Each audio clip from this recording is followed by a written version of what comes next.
Alright, haven't done one of these in a little while. Hopefully I remember to upload this to the channel. Want to do an update with Star Wars Unlimited. That new TCG I've been playing. Wanted to do this video because there's been a lot of discussion about the game as of right now. What I want to talk about primarily, not to be a doomer on the subject, but Set 2 definitely failed to hit the mark. It was a miss. That doesn't mean the game's dead or anything, but Set 2 did not deliver on what it should have. I will go in depth and explain.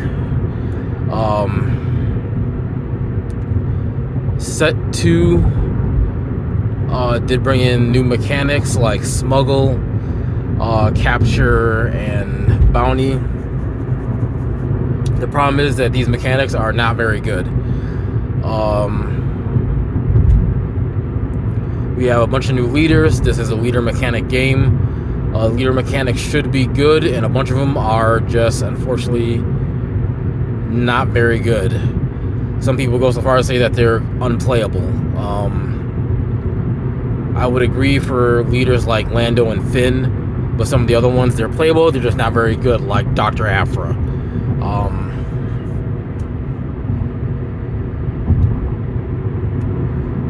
Just like with One Piece TCG, the game is based on leaders, a leader mechanic game, so your leaders have to be good, decent, playable leaders that people actually want to use. You can't have two sets in with leaders that are just not even good. Even leaders like Lando that interact primarily with the new mechanic, and the new mechanic just falls flat. Speaking on smuggle sucks because I don't want to smuggle vanillas. I think the devs hyped it up a lot more than what it really made out to be. Yeah, it's a cool idea being able to play that card I resourced earlier in the game. But realistically, I felt that the cards with smuggle should have had a smuggle ability. Like Hotshot Blaster, what is it? Not Lando, but Calrissian, whatever his name is, the Red Heroic one. Or even the Millennium Falcon, even though Millennium Falcon kind of sucks. The new one, not the old one. The smuggle card should have on-smuggle abilities. I don't want to just smuggle a vanilla for the sake of having a card to smuggle. I think only a small handful of them do have on-smuggle abilities. The rest are just smuggle, and then you smuggled in a vanilla, essentially. And I don't want to smuggle vanillas. And the fact that most of the top decks right now aren't even really interacting with the smuggle mechanic shows that the mechanic did not do what it was supposed to, was to make itself relevant in the meta. Also worth noting that 2 of the Tier 1 decks from Set 1 format are still Tier 1 decks, and they might even be S plus tier. Specifically, Mono Yellow Boba and Sabine Green are easily 2 of the best decks of the format. I'm sure there's more that are up there, but those 2 still being in the top, when I was fully expecting Sabine to drop, thanks to all the new cards, is very telling. Boba is definitely going to be good with the armor and what was it? The 2 dudes he got, Zucco or whatever his name is. They're just really great units that are just broken with Boba Fett, that work in tandem with each other and his armor. Sabine just having the Mandalorian keyword and just being just a damage output machine, still very strong. Honestly, the only thing that changed about Sabine is that she plays less Rebels. I'm not sure where Leia fits into the format, since she's also Rebel Tribal, but I think because Leia specifically only works with Rebels, she's actually now slightly worse than Sabine, since Sabine can play outside of Rebels. She just chose not to in Set 1. But now she has a reason to do so, and it's a very relevant reason for her, that now she has more damage output outside of Rebels. So, yeah. Even among the set 2 leaders, the only one I think even reaches tier 1, I believe, is Ray. And you have to specifically play, I believe, Ray Red. She has to play very specific cards to get herself up to that tier 1 slot. You can't just play random cards. I'm not even talking about value or collector's value or showcases. I don't even care about any of that. I care about actually playing the game and the meta and the format. Set 2 wasn't a bad format, but it definitely missed the mark by quite a bit. I am definitely hoping that set 3 with Sith and New Republic is a lot better on whatever new keyword mechanics we get for that set. But right now it's not looking too hot for the game. The numbers have been dwindling at my locals, as well as other locals. People just aren't as hyped up about the game as they were when set 1 first dropped. It could also be the summer, holidays, work. Like, I also changed jobs. A lot of things are going on with different people for different reasons. But even with me, I'm not seeing it. Like, I'm not super excited to play set 2. Like, I'll do the set 2 store championships, but like, I already have Sabine built, so I'm just playing Sabine again, and it doesn't feel great. Like, I'll probably try to build Ray Red at some point.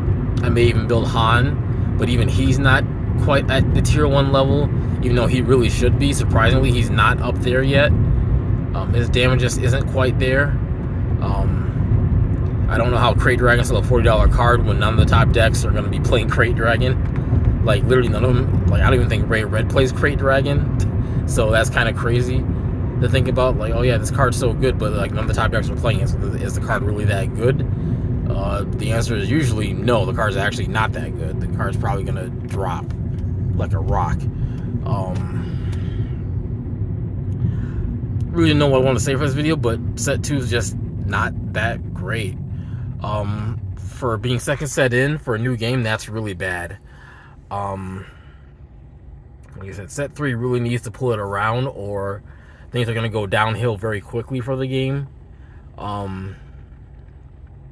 One Piece set 2 wasn't that great either, but it still injected more cards in the card pool, and the game was able to bring itself back around and become a very hot commodity where it stands right now. And the format for a One Piece ECG for the first 4 sets was terrible, because it was all just Luffy, Red Luffy and Red Zoro. And even then, Zoro overtook Luffy at a certain point, but at least right set 4, Zoro was out of the format. He was no longer the tier 1 monstrosity that he was. I'm hoping that changes for Star Wars Unlimited, but right now I'm not seeing it. Like, these set 3 leaders that we're going to get have to be really, really good to make people not want to play Boba Fett and Sabine, or at least unseat Boba Fett and Sabine, so that way there's more tier 1 contenders that can rival them. Because right now there really isn't. Even the control decks from set 1 are just kind of like nowhere near as strong as they were in set 1 format, because Boba Fett and Sabine Green have gotten that much more stronger, where set 1 control just doesn't even work anymore. Those decks can play too many different strategies where you just can't control them. And even with Sabine, it's just, Wrecker and Poe Dameron is enough to where control just can't control those cards, because they just do stuff when they come out, or they can be ambushed in, and then they're doing even more. It's just like, well, you can't really control that. Same thing for Boba Fett as well. So yeah, I'm not looking forward to the Store Championships either. It seems like it's gonna be a bunch of mirror matches for me, unfortunately. But I definitely want to try to get the wins. I'm gonna play Sabine Green. I don't play Boba Fett. That's the one thing I won't do. But I'm still gonna stay on Sabine. I was playing the yellow variant, but it seems that variant is basically dead now. The green variant is just better, thanks to certain green cards that are just too strong, which I kind of agree with. After seeing the green pool, or the command pool for Sabine, I'm just like, yeah, the green variant is way stronger than the yellow variant now. The yellow variant got nothing of relevance that can even match the green variant. It's still better in space, but that's not enough to make it relevant. So yeah, that's it. We'll see what happens. As for always, thanks for watching, comment, like, and subscribe, and I'll see you guys next time.